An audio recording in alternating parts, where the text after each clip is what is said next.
What started out as nothing more than nerds and arcades is now the biggest entertainment medium of all time. But how did we go from things like this to this in the first place? And even more interestingly, what games were most important in making these transitions, and what impact have they left on the industry? So today, we'll be going decade by decade through the history, mechanics, and cultural impact of the titles that have led us to where we are now.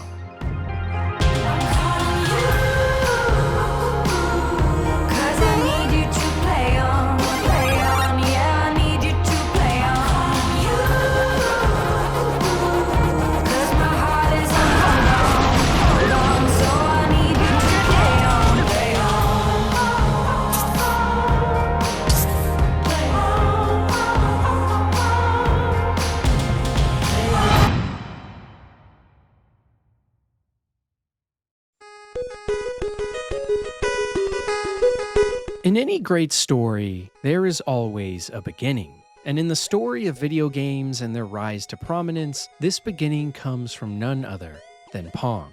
You see, long before 1972, Pong's original release date, arcades had been a staple of American city life for over a decade. But up until this point, almost everything you would find in an arcade consisted of mechanical games like pinball or skee-ball, popular staples even to this day. More traditional video game arcades as we know them now were still a novelty, but all of that was about to change with the release of the first commercially successful game of all time.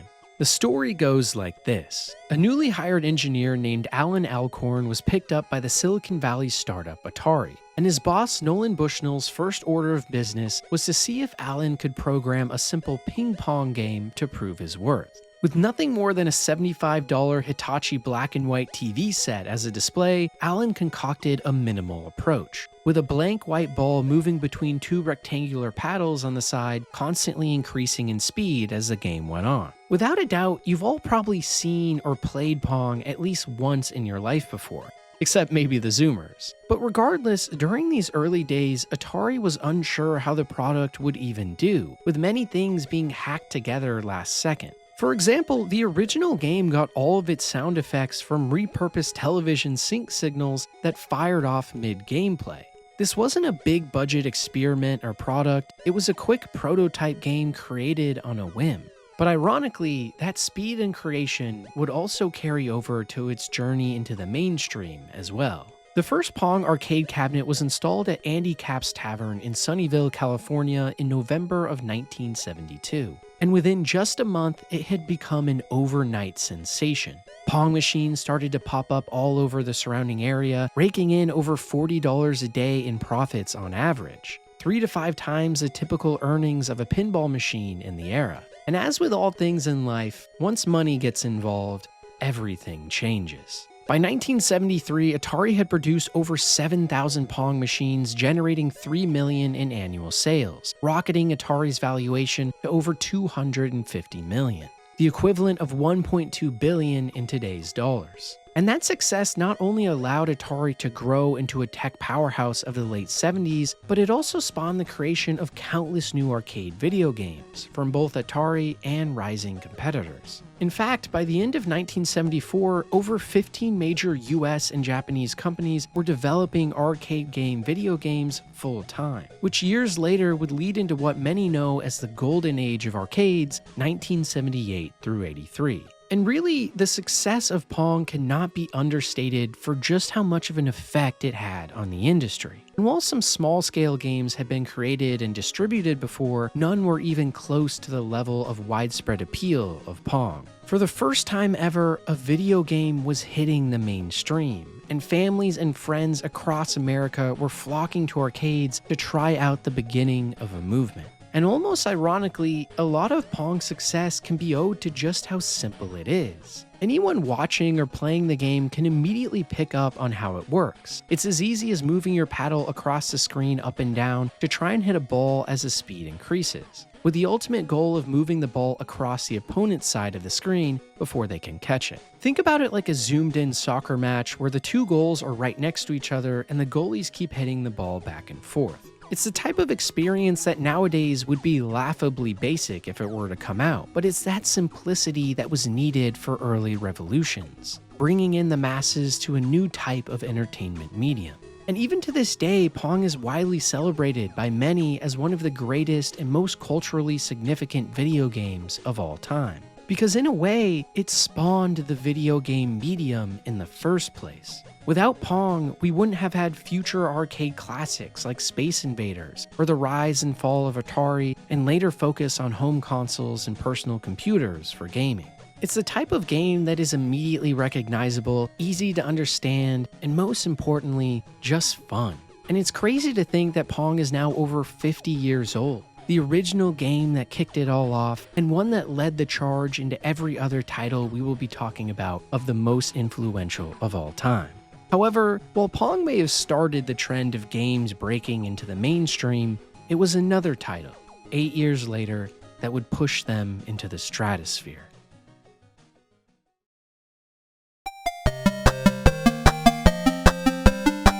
After the success of Pong in 1972, the next set of arcade classics revolved around two main topics: sports and spaceships. Classics like Atari Football, Indy 800, Mattel Auto Race, and most prominent of all by far, Space Invaders. These classics of the late 70s and early 80s eras saw hordes of young men flocking to arcades to try and get the next high score shooting aliens or scoring goals. But as instrumental as these titles were, there was something else right on the horizon that would prove to be even more impactful. A title that would genuinely push the medium of video games forward. Pac-Man.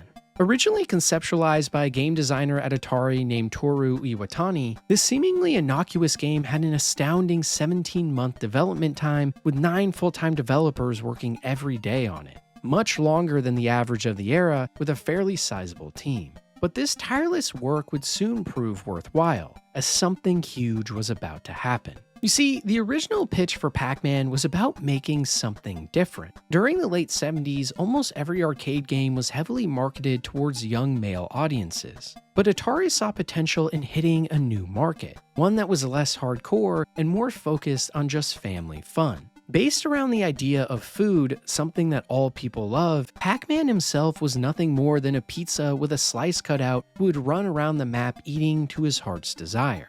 It was the perfect setup to attract a new crowd of people. However, the initial release and location testing in Japan in May of 1980 led to mixed reviews and reception, with many casual first-time arcade goers loving it, but veteran Space Invader aficionados scoffing at the simple premise. And yet, despite the naysayers, throughout the first year on the market, Pac-Man quickly began to gain popularity, even dethroning Space Invaders on the charts as the most popular arcade game in Japan. This quick success led to a North American release via Midway Games in October of 1980, and this is where things truly changed. Overnight, Pac-Man started to top every single arcade chart across the country, appealing to a wide array of new audiences, including women, children, and men alike who could all find joy in the new casual experience. In America, arcades started ordering entire rows of Pac-Man machines to replace entire inventories with, which resulted in over $8 million in revenue per week in just the US alone.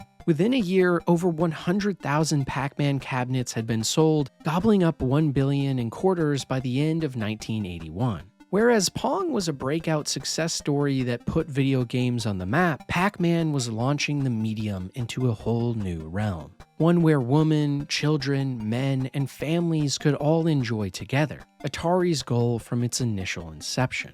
And it can't be overstated just how impactful the release and success of Pac-Man really was. It showed not only how big the video game industry could get, birthing hundreds of new companies dedicated to making games in the process, but it also gave us the first big indication of how important branding and design is in games. Unlike most titles of the time that were nothing more than spaceships or small human sprites, Pac-Man was an almost Disney or Pixar-like character. A larger-than-life piece of food or puck which had a smile on its face as it dashed around the map. Even the ghosts which Pac-Man can eat or be chased by were given names by the community with their own colors and expressions. And while these things seem small, they're one of the main reasons that development took so long. but it's also likely what propelled this title to such great heights. Pac-Man was a game that, yes, like others, was about getting the high score, but it also was developed as an experience too. Merchandising for the arcade game reportedly sold millions as well, with many players becoming attached to the character, wanting to see them in movies and shows at the time. These lessons, even to this day, still have an effect on the games industry, where strong characters and design are now a staple and focus of almost every AAA game out there. It showed that games weren't just for a subset of geeks who like hitting arcades on the weekend, but rather could be a stomping ground for a much bigger entertainment medium, the likes of movies and television. And little did we know that in just a couple more decades, it would be eclipsing both. But before we get to that, we need to move on to our next title, one that in many ways learned all the right lessons from Pac-Man and combined it into a package unlike anything the world had seen.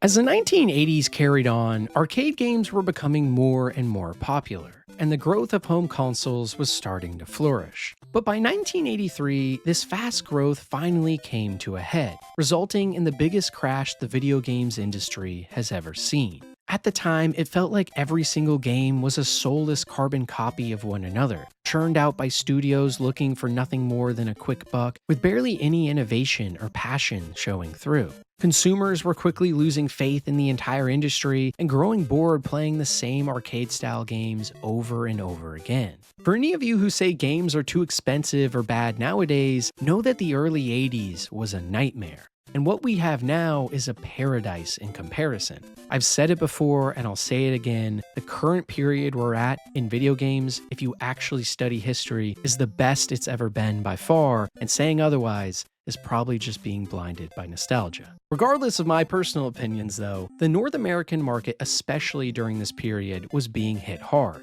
and something needed to come along to save the video games medium as we know it. But luckily for us, that something was right around the corner.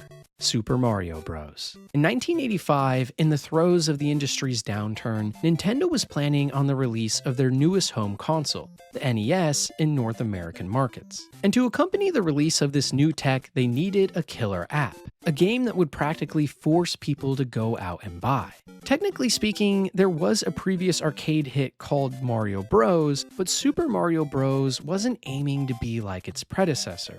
Rather, it was shooting for the stars, aiming to craft an entirely new type of experience the world had never seen before. You see, at the time, almost every video game had a strict focus on high scores and shooting things on screen, with the only reason to play being besting your friends and seeing how well you could do. But Super Mario Bros. Was going to be different. Rather than a focus on competition, the game was going to be all about the adventure. Across a suite of 32 levels, players got to gallivant around the Mushroom Kingdom, taking on Goombas they would jump on top of, bosses with intricate mechanics, and secrets to uncover hidden away. For the first time, built from the ground up as a family experience just like Pac-Man, gamers were treated to the first commercially, truly mainstream action-adventure title. In a world of endless dark alien shootouts and arcade cabinets, everything was about to change. Overnight, Super Mario Bros. Became a roaring success, selling out NES consoles across America and leading to every single child with a pulse begging their parents for a chance to play. By the end of this run, the title had sold over 40 million copies, which even nowadays is a monumental feat, and at the time meant it wouldn't be matched for decades. Super Mario Bros. Was a hit unlike anything the world had ever seen, a game that not only showed just how much bigger the video game industry could be than what Pac-Man revealed, but proved that it could be just as mainstream as movies, music, or television too. But outside of just the financial success and accolades of Nintendo's big gambit, Super Mario Bros. Also revolutionized game design and principles too, affecting titles we play even to this day. First of all, Super Mario placed a big emphasis on the characters and mascots, including Mario himself, the princess, or even Bowser. These were NPCs that people grew attached to and loved, especially because of the distinct worlds filled with pits, pipes, and enemies, along with striking colors and an unforgettable soundtrack that is now one of the most recognizable in the world. Countless other innovations were made here too, like making the first level of the game a pseudo-tutorial that felt fun to play while teaching players basic mechanics. Even games nowadays do this constantly, which all started here. And really, it can't be overstated just how much of a revolution and evolution this title was at the time. It really just had everything. A huge suite of levels that were all vast and allowed you to explore from side to side. And another big innovation, power-ups that let Mario do things like grow larger or throw deadly fireballs. The entire ethos of the game really was a move away from the arcade romps of old and into something much more interesting. The beginnings of video games that focused on adventure, new types of goals, and not just standing in front of a cabinet. A focus on fun adventure, characters you would remember, songs you could hum to, and a story that filled your heart with joy.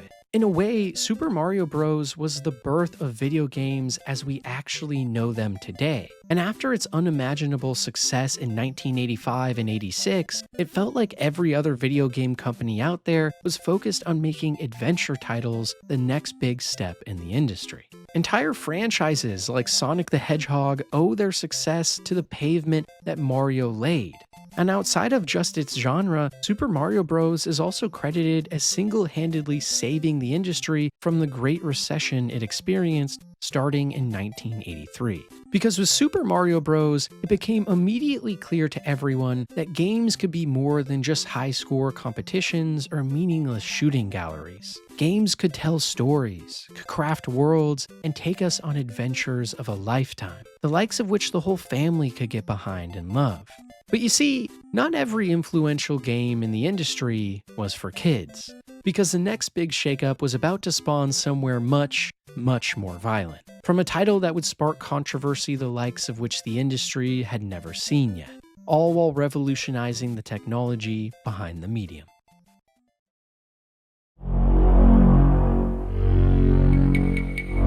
The dawn of the 90s was an interesting time for gamers. In many ways, it's a decade that really formed the video game industry as we know it now, and resulted in many of the most influential titles of all time. And what better place to start than 1993, with the release of the original Doom. While other first-person shooters had already existed up to this point, most of them were very basic, arcade-focused, and straightforward, finding a home on consoles and arcades with basic mechanics and layouts. But for id Software, a small Texas-based company, they wanted more, and they were about to get it. Led by a team under John Romero and famous genius programmer John Carmack, they set out to revolutionize the FPS genre and games as a whole.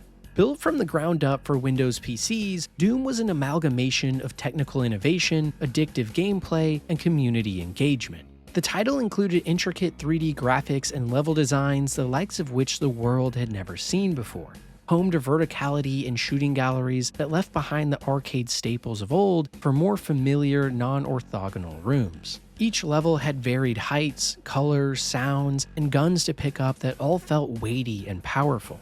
As you raced around levels at breakneck speed shooting demons, blood would cover the entire screen and walls while the wails of demon NPCs let loose. It was an absolutely visceral experience for the time, on the cutting edge of technology that threw away antiquated conventions from before that limited scope and ambition. On top of this too, Doom included 3 key features that set it apart from other games of the time, that massively have affected the industry even to this day. First of all, Doom included networked multiplayer and so-called deathmatch modes. Long before online multiplayer was commonplace, Doom allowed friends to all connect their PCs in a local area network and battle one another, resulting in some of the first LAN parties where dozens of people would come together to compete and have fun in person. Secondly, Doom also gave users access to what were called WAD packages. Short for Where's All My Data, these files were designed in a modular way that gave players the power to create their own levels and mods, which only further fostered a thriving community of players that could not only come together and battle on the same map, but could battle on their very own as well.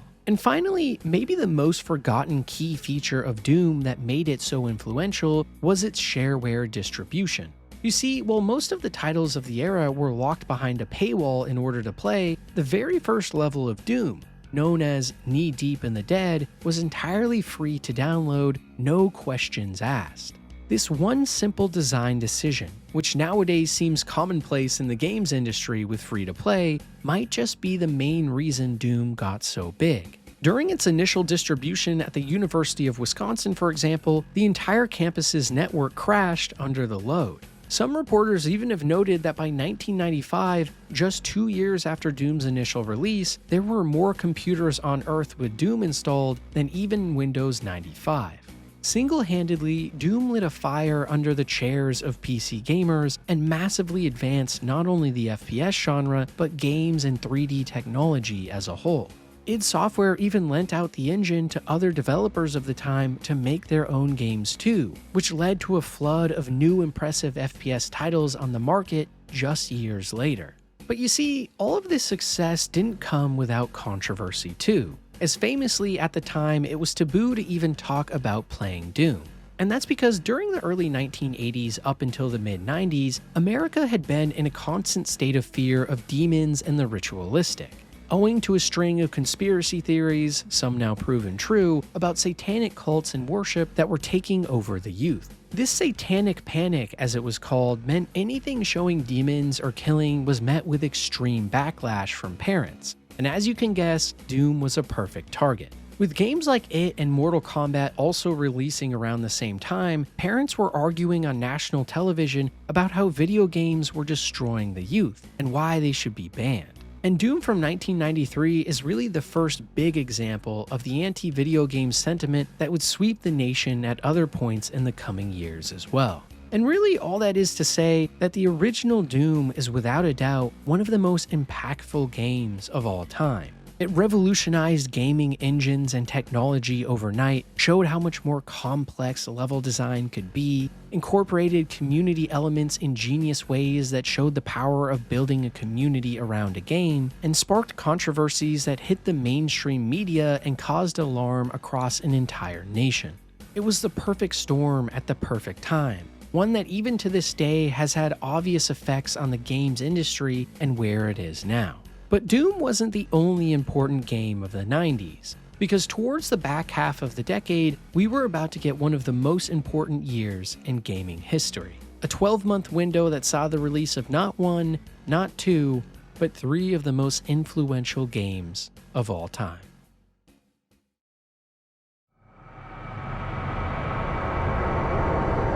Throughout the 90s, countless notable titles were released. Things like System Shock and Donkey Kong Country in '94, Chrono Trigger in '95, and Final Fantasy VII and Ultima Online in '97. But it was the following year, 1998, where things really started to get crazy. And the first game we need to look at in this period is none other than Blizzard Entertainment's Starcraft.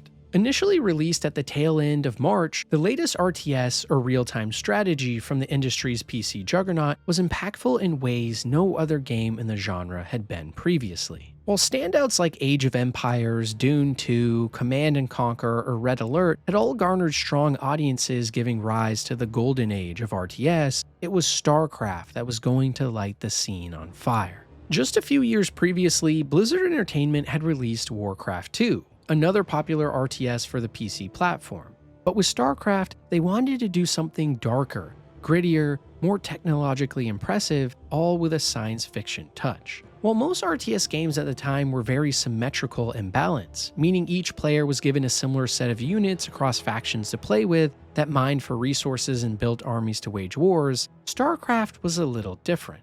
While certainly not the first fully asymmetrical RTS game, it was without a doubt the most popular. Players were given the chance to choose between three separate races, Zerg, Protoss, or Terran, each with their own fully unique units, economies, playstyles, and design. A Zerg player, for instance, had to rely on making large swaths of forces quickly that would die easily but could overwhelm opponents in pure numbers, while Protoss combatants built only a few select units that using their shields could take on entire platoons. This focus on variety and uniqueness across each race really added to the fun factor of the experience and allowed for fascinating and devastating combinations or strategies that gave birth to so many insane moments. The skill level in StarCraft was unlike any game before it, and even to this day, I would argue that StarCraft is without a doubt the hardest game ever made. Not only because of how difficult it is to control entire armies with small selection groups, all while growing your forces back home and building, but because StarCraft was also the birthplace of modern-day esports. You see, while the original release of StarCraft is still regarded by many as one of the most legendary game releases ever, its later DLC, Brood War, which released in December of '98, is what propelled this title into truly legendary status. Brood War not only added lots of new units and strategies for each race in the game, but also really dialed in on the competitive aspect, forcing in some much needed balance changes and updates that took the game from fun but wonky to competitively perfect.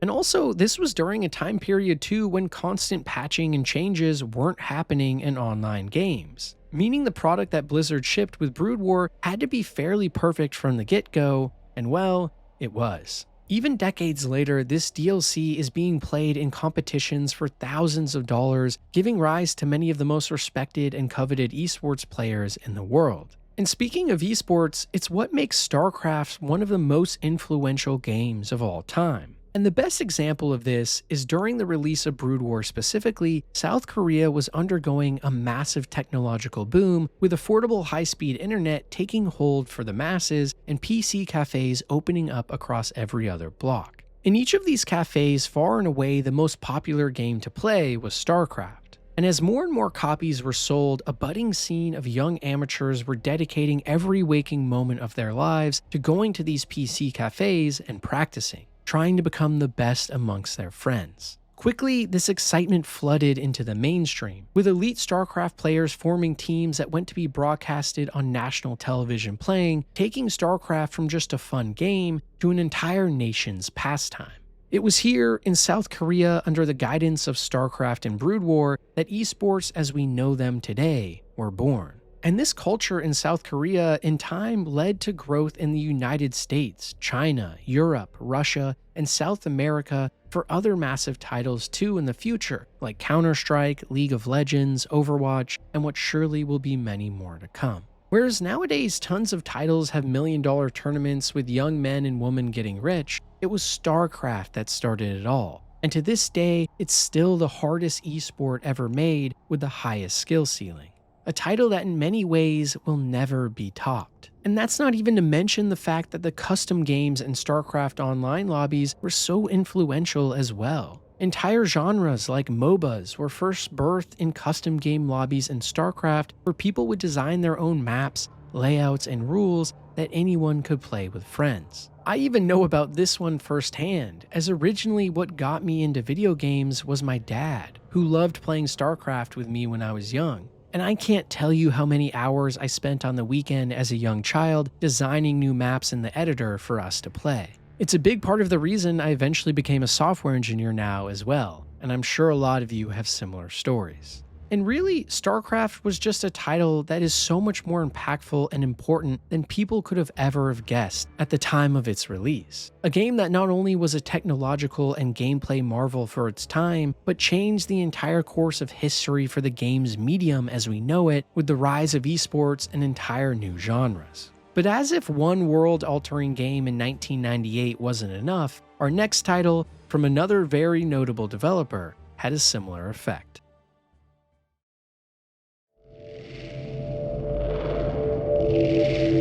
The 90s in many ways were a period of what are now affectionately called boomer shooters. Fast-paced, high-action, and bloody shooting galleries that all took a page out of the Doom playbook and tried to focus purely on bombastic gameplay and speed. But for Valve, a fairly new startup made of ex-Microsoft developers, their vision for the FPS genre was about to change the video game medium forever. Released on November 19th of 1998, Half-Life was built from the ground up as an evolution of not just first-person shooters, but games in general. By licensing out id Software's Quake engine and bootstrapping their own tech on top, Valve's aim was to make an FPS that focused more on immersion and story, the world building, than any before. And well, they succeeded in ways that put even games nowadays to shame.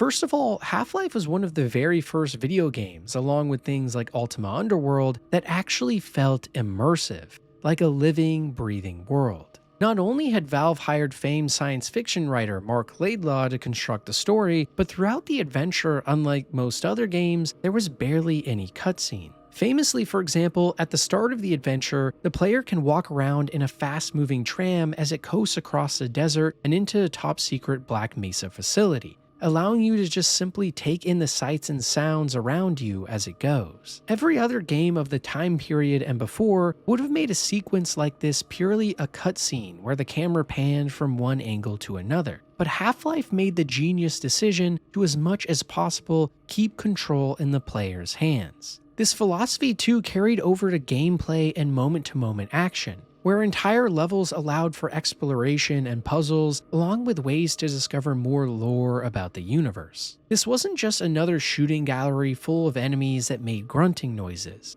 This was a living, breathing world with history, politics, and a story about the most significant discovery in human history. For the first time in the chronicle of video games, a truly immersive experience built from the ground up to envelop the player was here. It was first person, it was visceral, and it was engaging.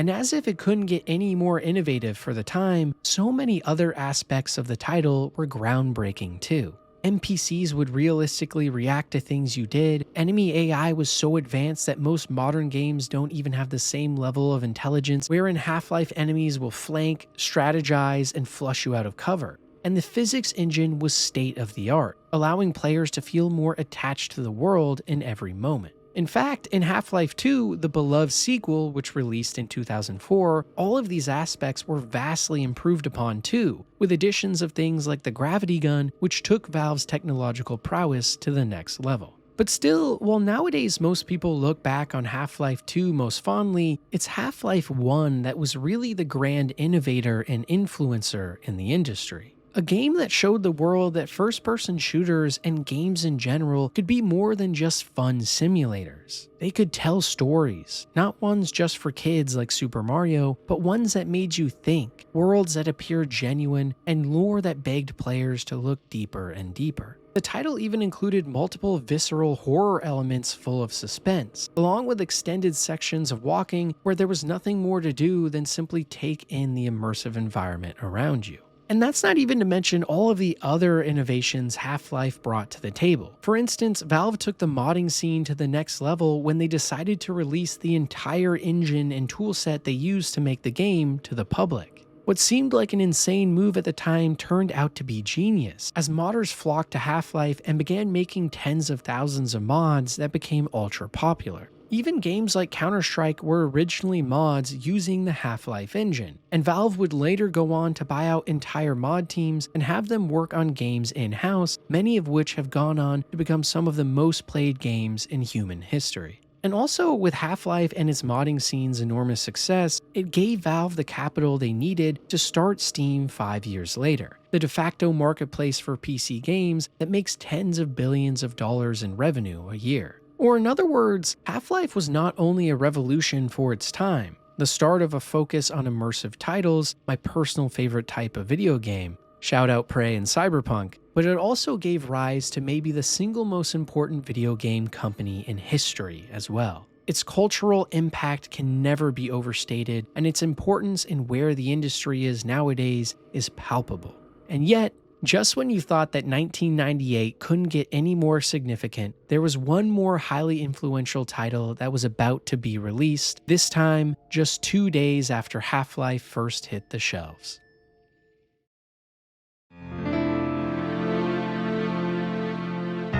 Sporting the single highest Metacritic rating for a game ever, The Legend of Zelda: Ocarina of Time was quite a way to end 1998.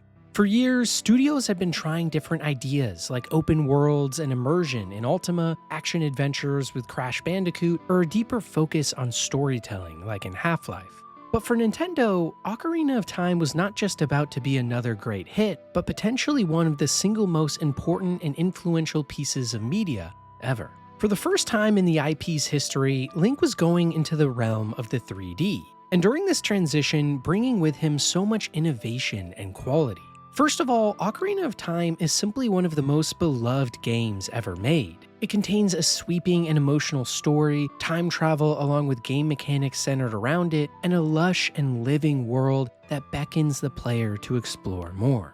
For example, in one dungeon later in the story, you must travel back in time to plant seeds of things that your future self can use 10 years later in order to solve puzzles. In other locations, by carefully studying the environment, you can unlock clues to secrets and lore that most players would otherwise miss. Things like this are what made Ocarina so special for its time, and when you combine that with a breathtaking musical score and a dynamic world, it's immediately obvious why this game was so influential. Because you have to remember, while nowadays the title looks and feels archaic in many ways, during its release, it was a full-on revolution. Things like lock-on targeting for foes in 3D games was popularized here in Ocarina of Time. It was also one of the first games to claim to have a night and day cycle with a genuinely believable open world that allowed you to tackle missions and story beats in whatever way you saw fit. Things like this seem so obvious and commonplace in open world games now, but it's titles like Ocarina that really started the revolution, proving just how immersive, expansive, and amazing games of this nature could be. Another perfect instance of this was how this Zelda title also popularized context-sensitive inputs. Before, most games would try to map every single button to a single action, vastly limiting inputs without macros and reducing scope. But in Ocarina of Time, everything just felt fluid. Calling upon your horse and gliding across an open field while jumping around or engaging in endless combat and puzzles never got old, and many of the same buttons could be used for different things, and it felt natural. And the story to this day is many players' favorite in the series, introducing concepts that went on to define the genre even in its first 3D go-around. And honestly, a list like this wouldn't be complete without The Legend of Zelda, one of the most important game franchises ever that seems to pump out one legendary fix after another. And also, the fact that so many fantastic games came out in just 1 year is still amazing. It goes to show that even just a decade after such low lows of the video game crash of 1983, you can wind up in a situation where there is too much good to go around. And in terms of good stuff, we have a lot more where that came from. Because the next game on my list of the most influential of all time came right at the turn of the century. A title that not only improved upon my favorite genre of all time, practically molding the foundation for my favorite games ever, but one that also gave us a firm warning about our modern era that still rings true to this day.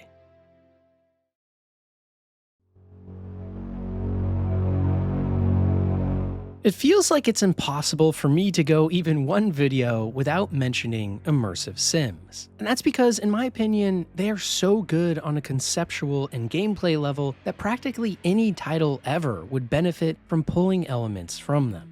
But you see, while games like Ultima Underworld or System Shock before the year 2000 were instrumental for immersive sim games in the genre, it was Deus Ex from developer Ion Storm which not only for the first time reached the masses, but changed games forever. For those of you who have never played, Deus Ex, especially the original game from 2000, is all about conspiracy, stealth action, RPG elements, and what the team called problems, not puzzles. And that's a key quote to pull from, because the true legacy of Deus Ex lies in its design. Playing as JC Denton, a nano-augmented agent of the UN anti-terror group UNITCO, the plot weaves together themes of shadowy organizations, global pandemics before they were popular, and sinister hidden agendas. It was the perfect style of story to warn us about government distrust and misinformation that now runs rampant. And at the time, it stood as a testament that games could not only craft truly complex and interwoven stories, but that they could have something meaningful to say about our real lives too.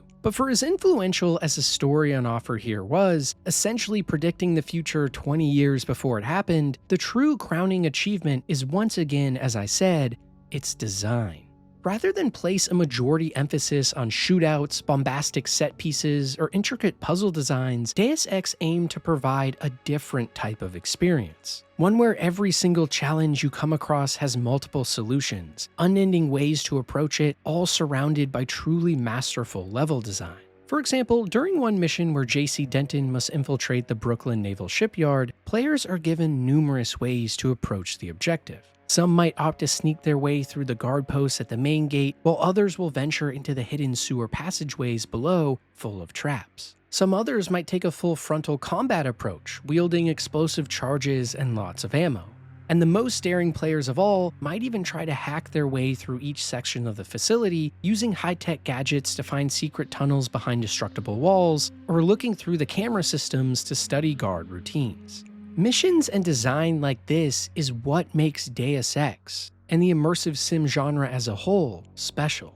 It's a game that threw out all the preconceived notions and conceptions of what games should be, and expanded upon and perfected the formula that titles like Ultima and System Shock started.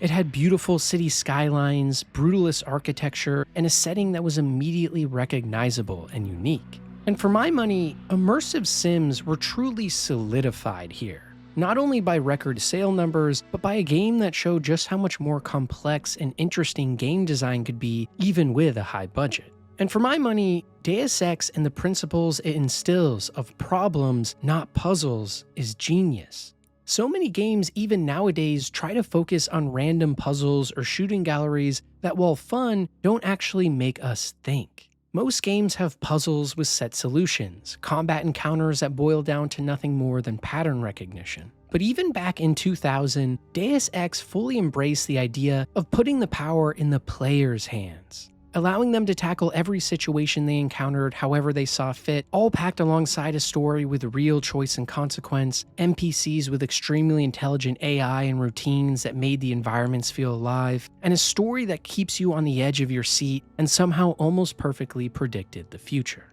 For a lot of people, they likely wouldn't put something like Deus Ex on a list like this. Maybe they would pick System Shock or Ultima Underworld instead. But in my opinion, not only did Deus Ex leave a profound mark on many of my favorite developers in the future, like Arcane with Prey, or some others that we'll talk about upcoming on this list, but I also think that immersive sims and their design will continue to get more and more popular as the average gamer becomes more hardcore.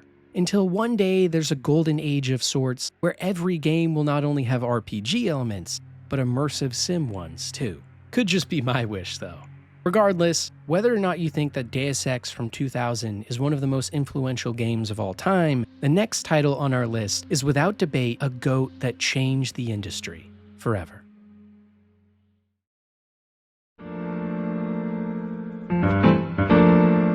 Just like in the late 90s, the early 2000s were another extremely innovative time for the gaming industry. One that saw the birth of entirely new franchises that to this day live on, and new entries and existing ones that were about to change the genre and the broader industry forever. And in terms of titles like this, none are more impactful than Grand Theft Auto 3. Originally released in October of 2001, after a short delay due to the 9/11 terrorist attacks, which saw Rockstar North completely ripping out entire characters, quest lines, and flying mechanics, GTA 3 nonetheless was about to send ripples throughout the gaming sphere like never before. Built from the ground up as a next-gen open-world sandbox game for the PlayStation 2, GTA 3 took everything that made the original two games so popular and brought them into the realm of 3D. But unlike many of the other 3D games that had recently come out, GTA 3 was focused entirely on giving players full freedom in a world that sat as a parody of our own. You could pull out your gun on random civilians in the street and watch as they ran away screaming in horror, drive around at breakneck speeds in rush hour traffic, and most famously, pick up prostitutes, butcher them, and dispose of the body. Grand Theft Auto, even before the third installment, had been met with controversy and complaints, but the newest entry took it to a new level. Many players at the time described GTA 3 as a sort of unshackling from what had held back 3D games before. A fully immersive and reactive world that felt just as complex and interesting as 2D games before, but now with cutting-edge graphics, animations, and an entire radio station. Within just a week of release, GTA 3 was garnering worldwide discussion and appeal, appearing on multiple news shows with parents exclaiming that their children were learning violence from video games, and from that, millions more were being inspired to try the latest game from Rockstar. And while many titles during this period could be described as violent as well, a trend that Doom started years before, the criminal themes, scantily clad characters, and mature tones of GTA 3 took it all to a new place that had many on edge. But included with this controversy as well were many innovations, including a star-studded voice cast and huge focus on writing and story, all with a Tarantino-like edge. In a way, GTA 3 was the first game that went from being just a big entertainment product to a literal cultural phenomenon, selling over 14 million units, and even more importantly, hitting the cultural zeitgeist in a way that no game ever did before or even has since. It's why now in 2025, as of writing this, I can say with almost certainty that GTA 6 will be the biggest entertainment product release of all time before it even comes out. The series simply has that much pull and reach, and that primarily can be attributed to GTA 3, which started a phenomenon that only grew with the release of GTA 4 and 5 especially. Or in other words, GTA 3 was an absolutely pivotal game for Rockstar and the greater industry. It inspired numerous copycats like Watch Dogs, Saints Row, Sleeping Dogs, and even provided ideas for other studios like Bethesda on games they were working on at the time, i.e. Morrowind. A technical marvel that single-handedly created arguably the most talented studio in the world, Rockstar, and one that was so impressive for its time that even now it's interesting to play. Because you have to remember that during its initial release, the world had never seen anything like this, especially at this level of fidelity, putting games on the map in a way that even Mario and Zelda never did, reaching an audience that was for the most part untapped. And GTA 3 also led to a handful of follow-up games like GTA Vice City and San Andreas, the later of which was involved in the infamous hot coffee incident, which saw dormant code from the game being released by modders, which revealed a cut minigame where you could have sex with hookers. Which, as you can guess, led to the biggest gaming controversy the world had ever seen up until that point in 2004 and lost Rockstar millions of dollars. But all in all, Grand Theft Auto is arguably the biggest gaming franchise in the world. Maybe the single biggest franchise full stop. And none of that would have been possible without GTA 3, the game that started it all. However, for our next influential title, we need to look back to another classic from 2001, which sadly today is not nearly as popular, but at the time was about to start an entire revolution in console gaming.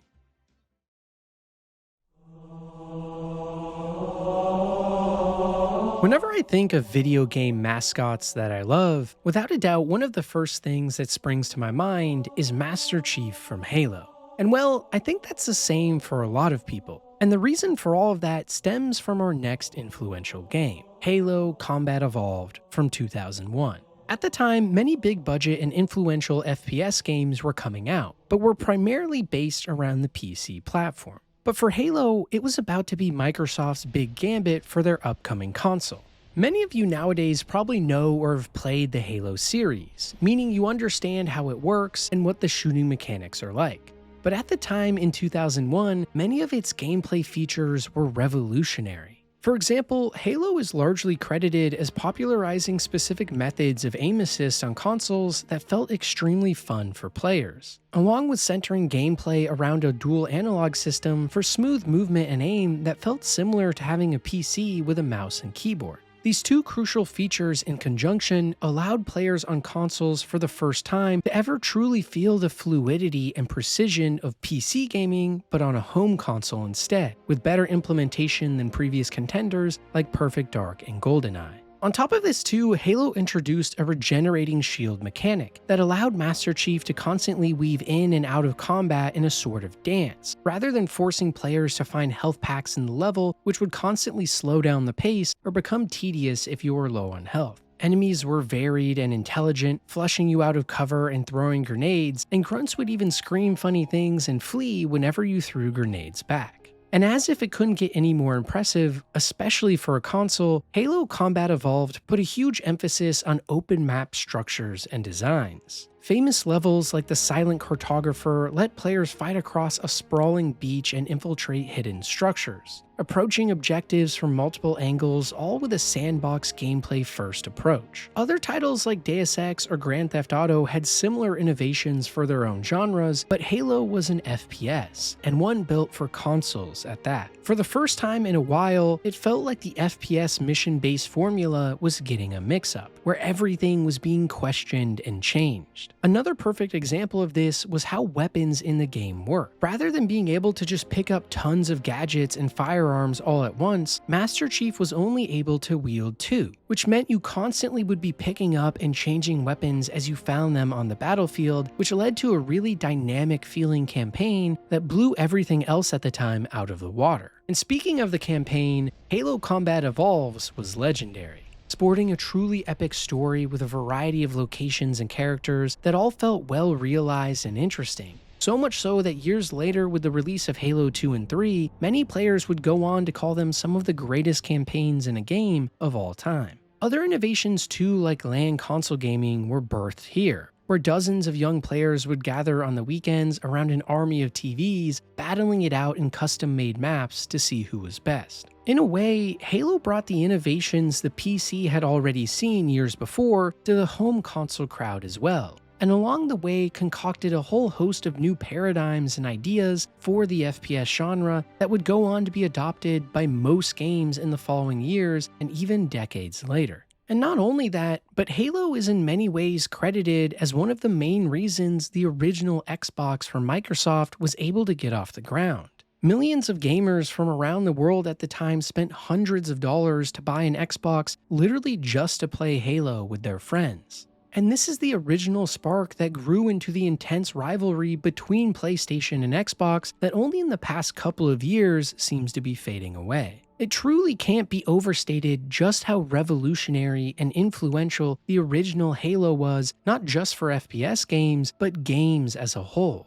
Its marks are felt on gaming culture to this day, and it's one of those titles that you can go back and play even now and have an absolutely great time. And while in my opinion, Halo 2 and 3 are without a doubt better and more impressive games that gave us things like Forge, the birth of Xbox Live, and so much more, it's the original game that had the foresight and ideas to start it all. The beginning of a franchise that, while struggling now, will forever go down as one of the most influential in the entire medium. And speaking of influential games that are owned by Microsoft, our next big title was about to prove that the PC wasn't being left behind.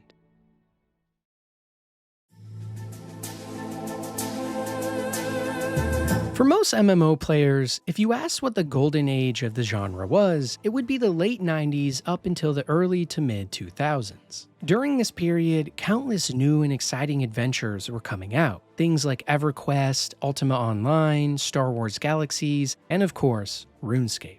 Each providing a rich and detailed world with unique mechanics, and a chance to connect with other real-world people online while you played. But in terms of online connection and community, the real juggernaut, and the game that by far had the most influence across the broader gaming industry as a whole, was World of Warcraft, released in 2004. At the time, Blizzard Entertainment was already a popular game developer, but WoW was about to take that to the next level. An MMO that sold over 500,000 copies on release day alone and would go on to have over 100 million registered accounts and 12 million actively paying customers. Based around the popular Warcraft IP, WoW set out not just to reinvent the MMO genre like many of its peers, but rather to perfect it. The world was epic in scale and scope, and included stunning cinematics that made the universe feel much more grand than other competitors. Quests were much more of a focus, meaning gamers had clear goals at all times that made leveling up and grinding that much more enjoyable. And things like instance dungeons were truly popularized here, eventually leading to other innovations like the Dungeon Finder, where you could be matched with a group of random people to take on foes. And even more impressive than all of that were the raids, where groups of up to 40 people could gather together to try and best extremely difficult, thematic, and for the time at least, scary bosses that rewarded the best loot in the game. WoW from the ground up was made to be accessible, but also allowed for hardcore players to dive in deep as well. It was an MMO that stripped away the confusion and struggle of other hardcore games like EverQuest at the time and streamlined everything into an easy-to-understand package that still beckoned people to play for hundreds and hundreds of hours. And well, it worked. Players flocked to this new title in droves and redefined what the MMO genre could be in the first place. So much so that over the next decade, WoW produced just under $10 billion in revenue, a staggering number that led to hundreds of new MMOs being created to try and capitalize on the craze. And it hit the mainstream as well, with South Park even having a famous episode, maybe its most famous of all time, showing Eric Cartman and the crew playing World of Warcraft and becoming addicted. And really, what WoW did that was so influential for the industry is it showed how much players wanted a social experience. That idea of creating your own character in a world with thousands of other people running around was an exhilarating prospect. And WoW finally took that idea and made it accessible for the masses, streamlining everything that was too difficult before while keeping in a lot of high production values that made people enjoy playing. And so many games nowadays owe their success in part to the road that WoW paved. And even entire other genres like Battle Royales in part likely got their ideas of massively multiplayer environments from MMOs, primarily WoW. Even today, there are entire streaming or YouTube communities that originally spawned from guilds and groups in WoW. Its cultural effect cannot be understated in the slightest. I mean, hell, one of the most popular and influential streamers of all time, Asmongold, entirely got his start by creating content in WoW. And if you zoom out and look at it, the amount of people that have played WoW either for hundreds of hours or even just a couple is staggering. And that makes it a cultural powerhouse the likes of which the entire gaming community has a connection to in some capacity. And also, it was a breeding ground for countless future PC gamers who transitioned to the platform just to play. I even remember myself as a super young kid single-handedly getting back into PC gaming after a stint on Xbox because I wanted to play WoW. And man, that first time stepping out into the world, especially back in 2004, and just opening your map and really understanding the scale of what was truly on offer here was utterly insane. There aren't many other games out there quite like WoW, and there are extremely few that have had the impact it has. And that's not even to mention its numerous DLCs like Wrath of the Lich King, which greatly expanded on the content in the game and propelled it to even greater heights. So while WoW and MMOs in general really now are in a recession of sorts, with many players moving on to new genres, I think World of Warcraft shows just how influential and powerful massively multiplayer online games can be when done right and at the right time. And I think one day there will be a game that can do it again by reinventing the genre. And speaking of genres, our next influential game practically made an entirely new one just for itself.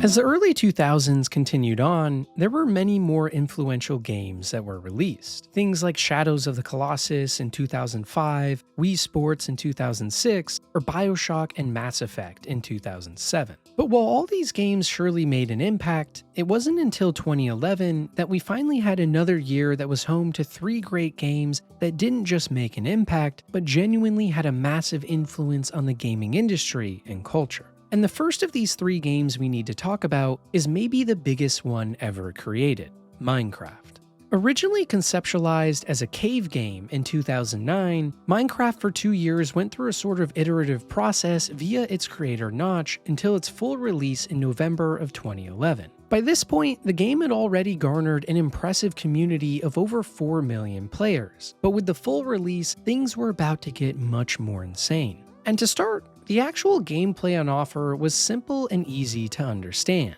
Players spawned on a randomly generated map of blocky textures and trees, of which they could also destroy or build back, all situated in a universe with a day and night cycle, where at night, creepy monsters would come out in the dark and try to kill you in your house. It was a basic yet addicting gameplay loop, and one not quite like any other game out there. And the craziest part was, this small little indie title made by a single man was about to give birth to one of the biggest gaming revolutions ever. Because you see, the secret behind Minecraft is that it isn't all about the combat or world, it's about the creativity. The ability to literally destroy or create anything in front of you was and is still amazing to this day. And because Notch included things like redstone, which acts like real-world electricity, players could create working doors, garages, and even in one case, an entire computer within a game being played on a computer. The fact that the title even allowed for things like this caused the game to explode, now selling over 350 million copies as of 2025 worldwide,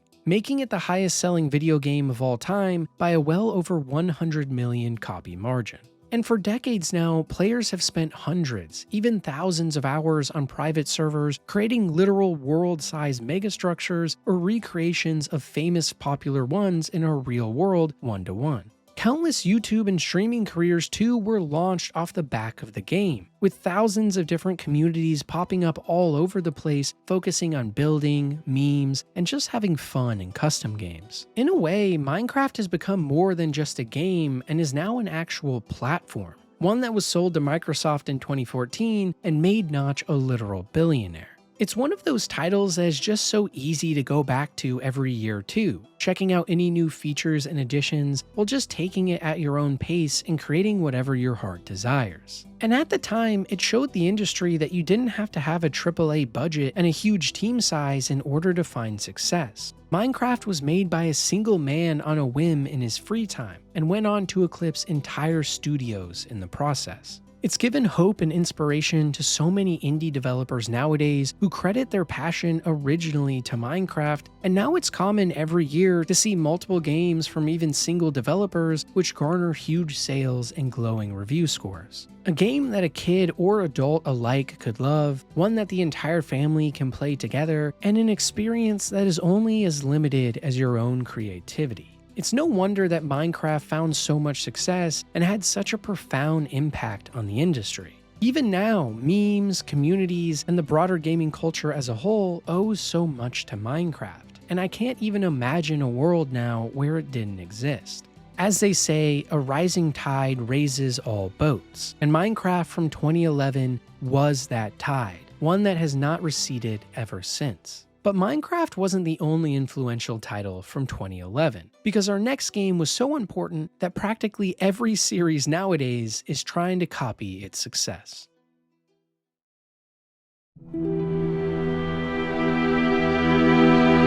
If you watch any modern gaming presentations nowadays, it seems like every other title is a so-called Souls-like. Games that live and breathe the philosophy of challenging but fair combat, strange Cthulhian worlds and lore, and certain design language that all stems from one very influential game, Dark Souls. You see, back in February of 2009, From Software, the creators of Dark Souls, released their first foray into the new genre known as Demon Souls. But while Demon Souls was an interesting title with a lot going for it, the real Souls formula wouldn't be truly refined until Dark Souls in 2011. The game features an action RPG hybrid system of sorts which was directed by famous game designer Miyazaki.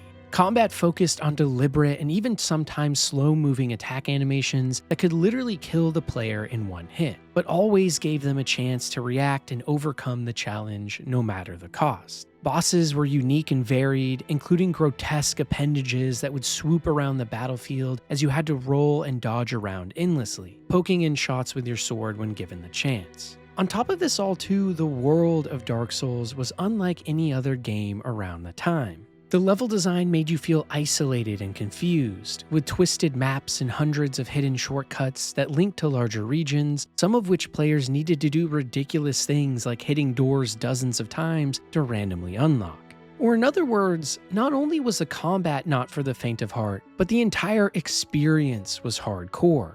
Whereas in other games before, lore and world building was spoon-fed to the player, in Dark Souls there was a more minimalistic storytelling approach, where players themselves had to piece together the plot and meaning through things like item descriptions and subtle tells in bosses' demeanor, along with strong environmental storytelling that implied so much more. In every way imaginable, Dark Souls was set as the antithesis of games of the time, trying to make things more difficult for the player rather than easy and streamlined. It sounded crazy at the time. After all, why would players want to struggle? But as it turns out, Miyazaki and FromSoft were right. Gamers flocked to the new title in small numbers at first, but quickly grew into a cult of sorts that sang its praises. And with each Dark Souls and coming Souls title from Software after this, things only got more and more popular. Until the release of Elden Ring in 2022, which cemented From Software as one of the biggest and most celebrated game companies in the world, and the Souls-like formula as one of the most popular.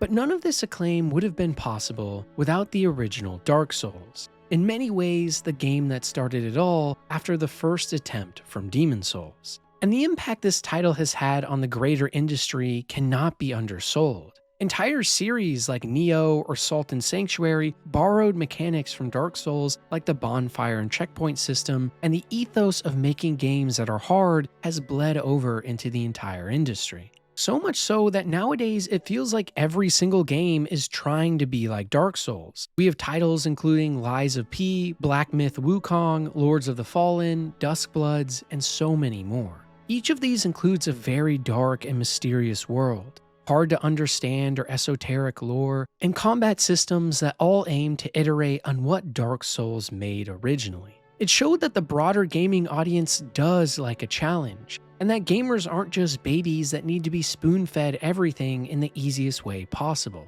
A title that showed beyond a shadow of a doubt that the gaming industry and gamers are getting more hardcore and want experiences that make us work for it. It's the same reason I think immersive sims and complex narratives in games will grow in popularity too, but Dark Souls is the title that ushered in this revolution. And while I personally don't really like Souls-like design and philosophy all that much, if I'm being honest, I do think that the genre has had an astounding impact and influence on history. And Dark Souls is without a doubt, for my money, the most important game in that equation. The type of title so influential that it not only changed everything for one game studio, but all of games in general. And speaking of industry-altering games from 2011, we have one more from one of the most iconic developers of all time.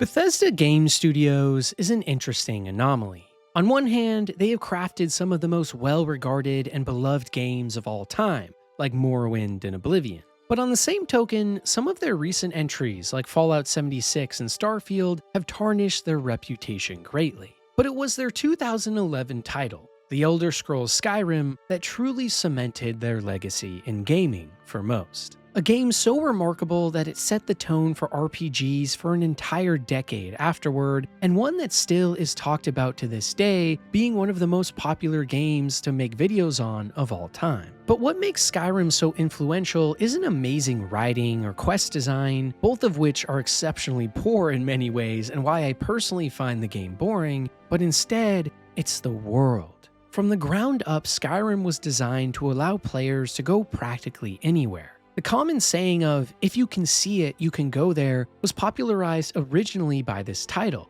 And this means no matter how tall the mountain, no matter how far the river, or how impossible the underground bioluminescent dungeon felt, it was accessible. And I think this is the key ingredient of Skyrim that made it so impactful for the time, and why it gave an unparalleled sense of exploration. While many games before, like Ultima, Zelda, or Grand Theft Auto, had attempted open worlds, Bethesda with Skyrim in many ways perfected the formula, and made it more accessible for newer gamers too. Instead of overly complex stat trees and RPG mechanics, Skyrim took a simplified Ultima design approach where your skills and abilities leveled up as you use them, meaning you could tailor-make builds around a magic-wielding sorcerer who also was a great blacksmith, or a smooth-talking thief who hides in the shadows. The system was less rigid and class-focused and allowed players to roleplay by simply doing things, instead of relying solely on a stat sheet and level-up screen to dictate who they were. On top of this too, Skyrim leaned all the way into Radiant quests, procedurally generated encounters that could go on forever, giving players small objectives to do, meaning playtime on the title was often hundreds or even thousands of hours for players that had never even touched an RPG before.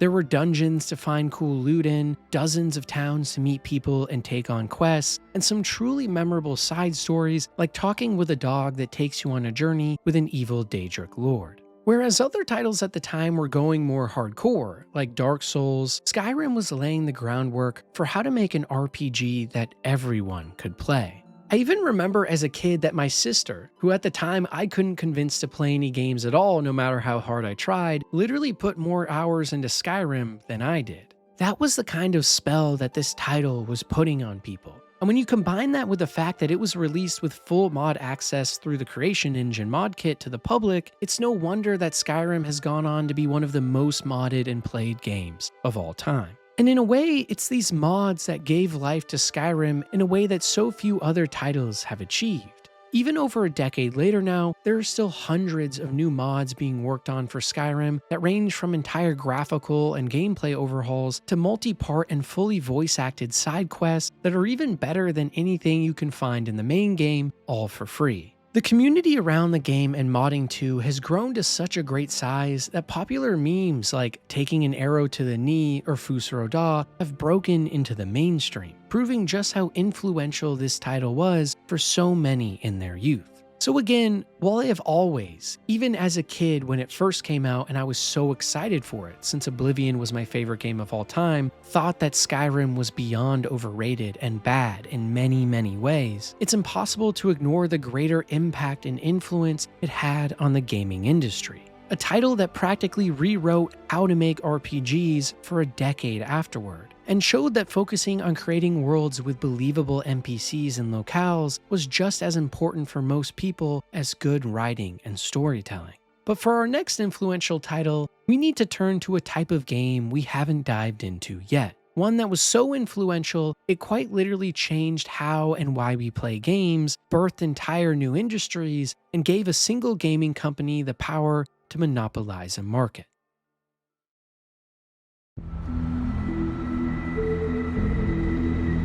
Originally conceptualized as a hybrid building and sandbox game where players would craft and build defense against monsters, Fortnite is without a doubt one of the most influential games ever made. Its original gameplay mode, known as Save the World, launched to paid early access in July of 2017. It was a fun game for sure, sporting a third-person perspective, interesting gameplay, and a unique building mechanic where players could craft walls and structures on the fly, but honestly, it wasn't taking the world by storm.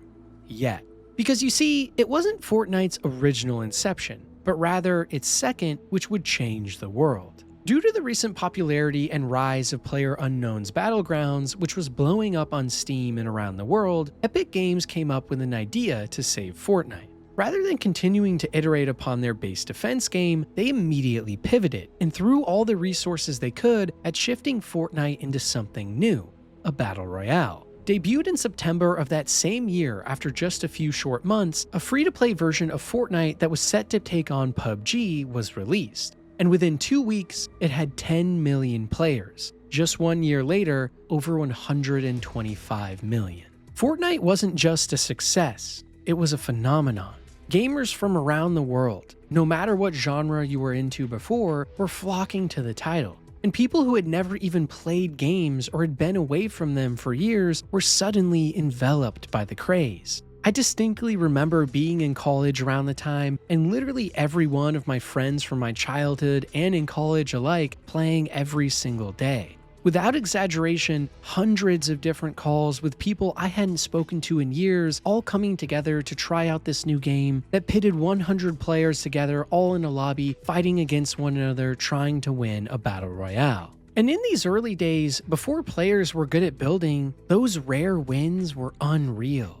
The amount of hype and satisfaction as you and friends held up in a house with shotguns trying to face off against the final team was exhilarating, and took the formula PUBG had introduced to the world along with H1Z1 and perfected it. Fortnite had a Pixar-like aesthetic that everyone could love, a whimsical world that beckoned you in, and the unique mechanic of being able to build on the fly on top of being a battle royale, which set Fortnite apart from its competition and guaranteed early success. But Fortnite's influence doesn't just come from its wider appeal and large player base. It comes from what it did to the broader industry too.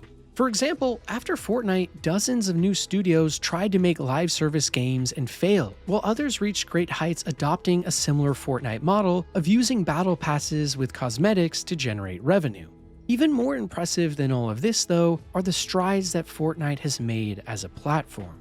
Now, years later, still one of the biggest games in the world, Fortnite and Epic Games are frequently hosting in-game concerts, events, and reveals where thousands of players can all come together at once, for example in 2019, to watch Marshmello play a live 10-minute show. In this specific example, over 10 million players attended to watch live in-game while it happened. Feats like this aren't just impressive, they're world-altering. Fortnite in a way cemented the fact that games are the biggest entertainment medium out there. Whereas decades ago titles like Pac-Man, Super Mario, Zelda, or Grand Theft Auto grew the industry in spades, Fortnite quite literally took us to the top of the food chain along with Minecraft and Roblox. The type of game that forever changed what a game could be, and ushered in new popular live service tropes that to this day stand strong. And that isn't even to mention the impact Fortnite had on gaming media. Streaming on platforms like Twitch honestly owes its popularity in large part to the growth and explosion of Fortnite, which saw streamers like Ninja collaborating with famous musicians like Drake with over 600,000 people watching live.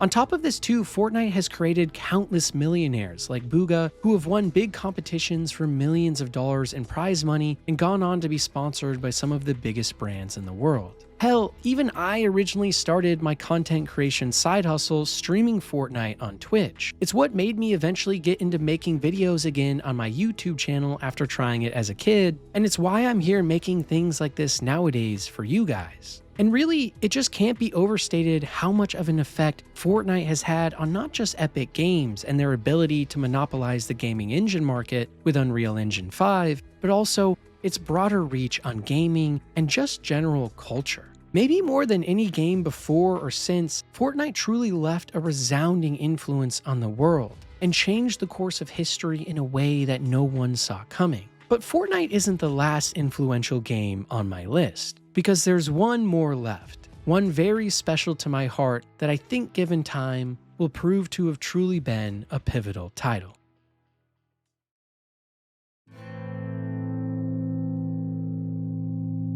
On any list like this about the most influential games of all time, funnily enough, the hardest ones to pick are the last. Because you see, the impact and reach of games is seldom truly understood until many years after their inception. Some titles that at the time seemed insignificant proved to be instrumental, and others that were popular for the time ended up barely making a splash in the bigger picture when it was all said and done. But in the case of Cyberpunk 2077, while it did only come out 5 years ago as of writing this, in December of 2020 specifically, its impact on the industry I think will be talked about for decades to come. Not only because of its masterful storytelling, heart, and amazing world building, but because it revealed to the world some of the harshest and most fascinating truths that will send reverberations down the industry for years to come. For those of you who have been watching my channel for a while now, you know that Cyberpunk 2077 is my favorite game of all time. Nowadays, it feels like a fairly popular opinion to have, but if you were playing during its initial release, it was anything but. On last generation consoles specifically, Cyberpunk was buggy, barely managed to hit 25 FPS in most scenes, was riddled with issues, and nigh on unplayable for most. For me specifically, as someone who played from day one, I will argue till the day I die that it was not nearly as bad as people online made it seem, but regardless of all of that, the damage had been done. Millions of players online were in uproar over the fact that the once beloved studio that made The Witcher, CD Projekt Red, was now on the back foot, deceiving customers and providing a subpar product. It got so bad, in fact, that PlayStation even offered full refunds for anyone who had purchased the game and completely removed the title from their service for a short period while patches were made. By every metric imaginable, Cyberpunk 2077 was a disaster, one that, while high selling, was ruining the reputation of a once trusted developer. But you see, the true legacy, and by extension, the true influence of Cyberpunk now, is just how powerful of a comeback story it was and what it can tell us about the future of this industry. For well over a year after the release of the game, online almost any discussions would be met with vitriol, all while a small band of believers still loved the game. explaining that it had amazing writing, characters, storytelling, and world building, but the world just wouldn't listen. That was at least until 2 years later, when in September of 2022, Edgerunners, an anime set in the world of Cyberpunk 2077, was released on Netflix. This anime had come at the tail end of tons of patches and free updates from the Cyberpunk team that had slowly been fixing the game. And the Netflix special proved to be so popular that millions of old and new players alike fell in love with the universe and wanted to come back to try the game again. Patch 2.0, the biggest in Cyberpunk's history, released around this time as well, and these two strategically timed products in conjunction lit a fire under the fans of the series. Day after day, more and more people were coming back and loving the game, now seeing it for all that it did great and not the mistakes it had made. And on top of this truly heroic redemption story, only a short time after, the Phantom Liberty DLC for the game was released and was met with monumental praise and acclaim. And with that, for many, Cyberpunk 2077 finally became the game that they were always hoping for. One that could match the excitement that so many had for the title on its original announcement.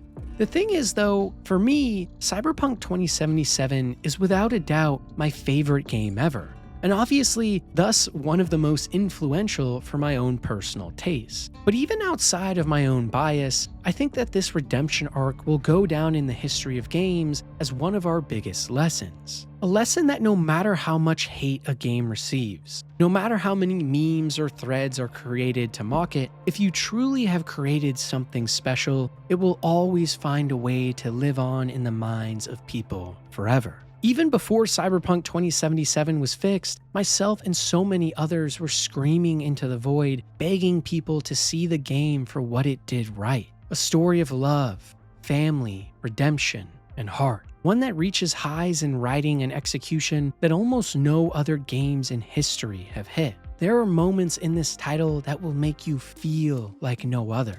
And I think that is the legacy Cyberpunk 2077 will leave. A reminder that true art, true passion, always shines through.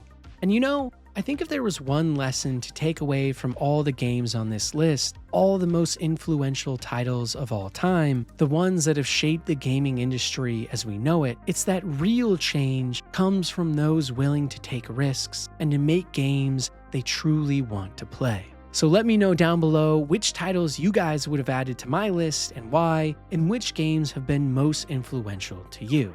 And as always, thanks for watching.